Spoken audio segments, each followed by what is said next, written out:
Welcome to Gone Fishing, a show diving into cybersecurity threats that surround our highly connected lives.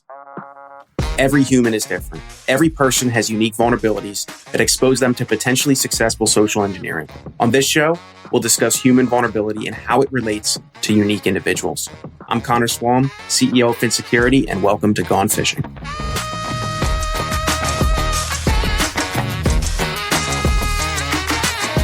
Hey everyone, welcome back to another episode of Gone Fishing. I'm your host, Connor, CEO at Fin, and I am joined once again by Alexis Cozart, cybersecurity analyst from Edge Networks. Alexis, how are you today? I'm great, Connor. How are you? Are any better at Be a Twin? I'm having a blast. Oh, I love that. That's awesome. So we had you on a podcast episode where we talked about why securing small businesses is so important, how to help doing that, what MSPs do in general, what Edge Networks does. And today we're talking about this is what you've written here, the most important cybersecurity defense is the human element. So I would love to open the floor up and just ask you, what do you mean by the human element? Oh, yeah, absolutely. So the human element, being in cybersecurity is a constantly evolving field where you have to be learning continuously. And I've heard so many people speak on the human element being the weakest link. And something about that has always rubbed me the wrong way, because I think that your human element can be your weakest link, but it can also be your strongest defense. It all depends on how you approach it and how you educate your users. So the human element really is your people. And so that can be in both cyber and physical security. For physical things like don't let people tailgate, don't pick up random USB drives you find on the ground and plug them in. We all know how that has historically ended. And on the cyber side of things, if someone says, hey, please change my accounting number before the next payment round, do your employees know what to do? Do they know how to verify? Do they know even to verify? So all of these things are examples of, how can the human element impact your cybersecurity defense for the better or for the worse? Yeah, I always try to think about it this way is anytime I hear folks talking about the human element or being the weakest link, I ask them a simple question is, all right, so that means there's a not weakest link. Okay, what is that? And they say some variation of technology or software or computers. They don't make mistakes, whatever. But then I go back to, well, who built those computers? Who wrote the software that goes on those computers? Maybe Copilot was there with GitHub or whatever. So AI had a hand in it. But for the most part, right, until artificial general intelligence exists at a point where we don't need to be involved to do anything, right. Humans are going to be there. And as a result, it's like, okay, well, if you think humans are the weakest link, then that means all of this is the weakest link because it's all because humans. Right. And a very careful point I always try to make is, even though humans always get the blame for security breaches, and even Verizon's data breach investigation report, which I reference all the time because those stats work wonderfully for all of our marketing, like 86% of breaches involve a human. I always make sure to point out that in order for a human to be in a position where their mistake could materially affect the business via a breach or something like that, all of your software has to fail first. So it's like your email gateway, Microsoft Defender, your EDR, if you're doing MDR, the company who's managing your EDR, the antivirus, the anti-malware stuff that you may have, scanning attachments in and out of your email and on the device, or all of that has to fail in order for that human's mistake to do anything. Yeah, that's a great point. Historically, my stance has been that you can have the best tools in the world, but if you have the wrong human element, it can still cost you. I would argue that even still for things like, I'd argue that processes still, though, are kind of one of the weak links. So, we recently saw some of the major cyber attacks that happened in Vegas because someone called the help desk and the help desk didn't correctly verify. So I'd say in that case, they probably had some fantastic security tools on board, but ultimately, as we are really in a landscape of so many different tools that really have to work together, but they're not quite fully integrated yet. And I mean, that can be a good thing, being vendor agnostic and, choosing the best fit regardless of vendor, I think is very important. But because they're not all integrated, if someone gets access into a system through something like O365 because help desk reset their password for them, that would show as authorized access in those other tools. So I think it is so interesting how that all falls into play. I do as well. I always have conversations to folks that I think have been on this podcast, Tom Lawrence and Jason Slagle, who both work at MSPs. We always chatted about is like if an MSP buys a tool and then does nothing with it, like for the client, or a client buys a tool and then does nothing with it, have you created security? No. No. It's like it's the proper deployment, the proper management, the proper understanding, reporting, seeing incidents, scanning things, looking at all the data that's coming through, and verifying things are going according to plan. It's like there's this whole support system that has to exist behind buying and deploying the tool in order for any security to be created first. Oh yeah, some of the most heart-dropping moments of my career have been coming into an existing, or not an existing client environment, but poking around for a new client and finding that something that they've been paying for years is not even deployed. Storage space that they signed up for backups, their backups weren't happening. And so thankful that we're able to come in and get that sorted for them. But it's definitely a very heart-dropping moment. And even thinking further about how does the failure of the tools and how does the failure of the human element kind of come into play? If you don't mind, I'd love to share a crazy story with you about that. Let's hear it. So we, once upon a time, we're right in the sales process with a prospected MSSP customer, and they contacted us and said, hey, I think that we've been hacked. I know that we haven't been onboarded yet, but is there anything that we can do? And, so we jumped in and did everything we could. And it was just the most fascinating, complex business email compromise scenario and vendor impersonation fraud all kind of mixed together. But someone had gotten into someone's account, likely through, a phishing email. And from there, one of the craziest things I saw were, multiple internal employees were being impersonated with a very similar but one letter off domain. So it was difficult because all we could really do is try to get the domain shut down. But these two impersonated employees were going back and forth with one of the company's actual vendors. And so it wasn't just one bad actor necessarily communicating with the vendor to try to convince them to change payment systems. They'd also taken advantage of a recent cybersecurity event that was in the news. So the context made sense. But these two colleagues were going back and forth in the thread, colleagues, air quotes, with the vendor. So it made it seem extremely realistic. They pulled an email signature that had been in the legitimate email signatures recently, which was a very a short window that it was in there.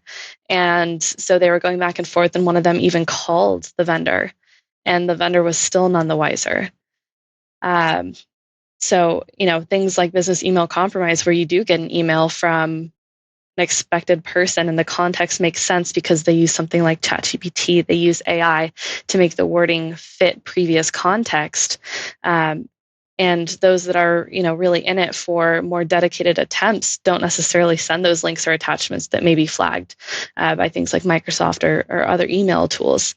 So it is really fascinating and terrifying to see the reality of what that can look like. And one thing I've actually been advising our customers lately is if you get an email that doesn't seem right, don't respond to it, but if you respond back to it asking for verification, if it seems like maybe a compromised vendor, if you respond back asking questions, what we've noticed is that the attackers will come back and their wording will no longer sound so clean and professional and perfect because they only used AI to write the initial phishing email.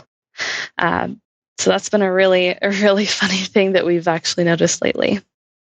That's an example of not only business email compromise, but how AI is probably going to impact Hmm. phishing and social engineering and all this stuff. I did a previous podcast episode, but I really think of social engineering. There's two types of phishing. There's this incredibly targeted attack. The one that you just described is insane. It's like they knew about this company, they knew that they used certain vendors, they bought a domain, they probably had a fake website, then they created fake rapport by generating like conversation. And then there's like the scatter shot of like the, hey, I'm your long lost relative from Poland. Give me $200 and I can send you $40 million. And I always try to do this. It's like, what's going to happen? What's AI's impact actually going to be on these two things? It's like, well, for the incredibly targeted one, it's like Hmm. they didn't get that information by leveraging AI. They probably had it via some other source. It's like, so their conversation's going to get better, but I don't know that their targeting will. For the scatter shot, it's like, you better get really good at detecting phishing because it's not going to be from bad grammar anymore. It's not going to be from stupid grammatical mistakes or weirdly worded English if it's not your first language.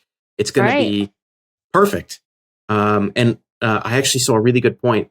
Someone said, and weirdly enough, being completely perfect grammatically is now also going to stand out because nobody's Yeah. perfect grammatically.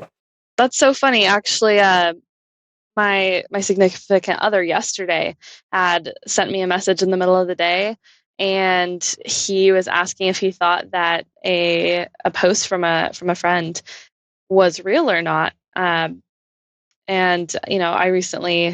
I love receiving these kinds of inquiries, even from even when I'm not at work, because I actually recently shared on my LinkedIn a personal story about a friend of mine being compromised, but um,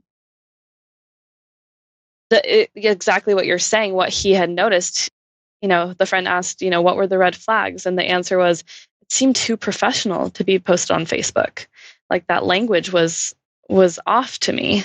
And it did end up being a legitimate email, but you're exactly right. Now people are starting to question the legitimacy. And so we've even started to shout out some template responses to emails that seem just a little bit off.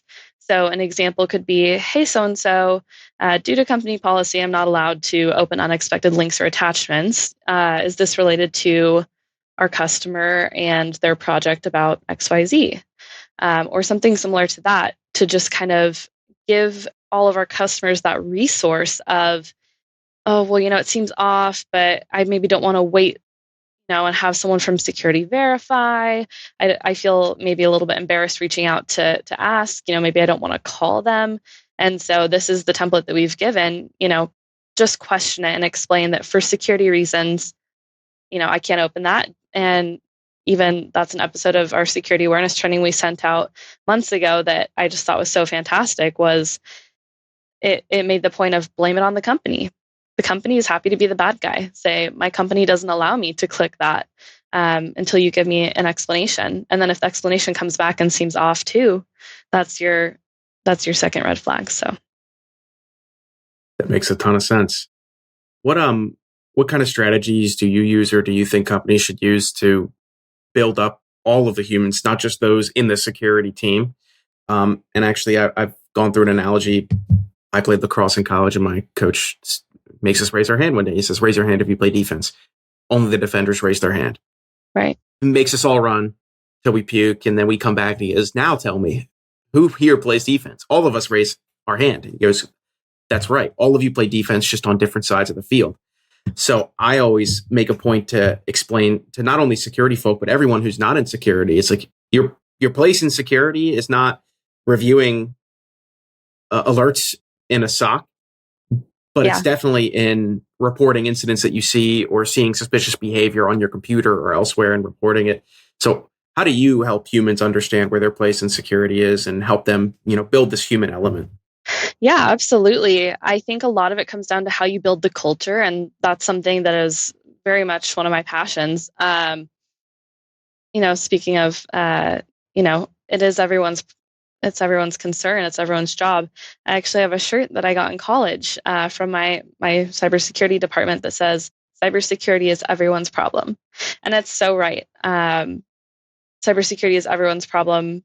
And it's cybersecurity's job to look into things. But as far as being able to recognize phishing and other, attempted cyber attacks, that really does come down to the human and reporting when something seems off.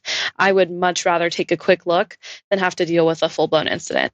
So as far as how we build that culture, a lot of what we like to do is encourage people to shout it out, be a whistleblower, not only because it can make everyone else in the company aware of, hey, don't click this. I almost fell for it, or I did fall for it and no one else click it.